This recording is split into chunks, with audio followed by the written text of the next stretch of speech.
হাজু হোৱাটো এইটোৱে আৰু মইতো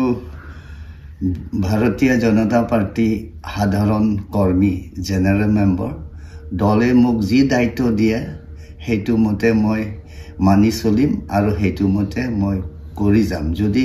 দল যদি মোক এমপি টিকেট দিয়ে এমপিও হাজু আছে তাৰ পিছত যদি দল যদি মোক চকীদাৰ হিচাপে থাকিব লাগে বলে সেইটো হাজু আছে আৰু Karbi Anglong West Karbi Anglang আৰু ডিমা হাছাও এবাৰ এমপি ইলেকশ্যন আমি বিপুল vote large number of vote দি আমি জিকাই লৈ আনিম আৰু এতিয়া মাত্ৰ ইলেকশ্যন ডিক্লেয়াৰ কৰাটোহে বাকী আছে তাৰ পিছত ভোট দিবলৈ বাকী আছে বিজেপি দলে ইয়াত ডিফু লোকসভা কনষ্টিটুৱেন্সি জিকাটো 100% আৰু মাৰ্জিনো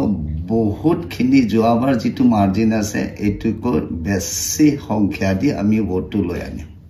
আপুনি এজন ইএম হৈ আছে কিন্তু যদি আপোনাক এমপি টিকট দিয়ে যদি জিকে কি কাম কৰিম বুলি ভাবিছে আপুনি প্ৰথমটো হৈছে আমাৰ যিটো পাব্লিক ডিমাণ্ড জনসাধাৰণৰ যিটো ডিমাণ্ড আছে 244A এইটো মোক পাৰ্টি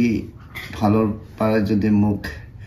কেণ্ডিডেট হিচাপ আৰু এমপি যদি এমপি হোৱাৰ পিছত মই পাৰ্লিমেণ্টত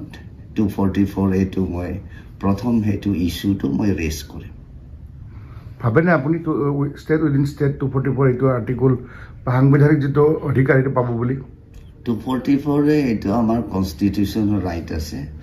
আৰু আমাৰ 244 এইটো আমাৰ কাৰ্বি আংলং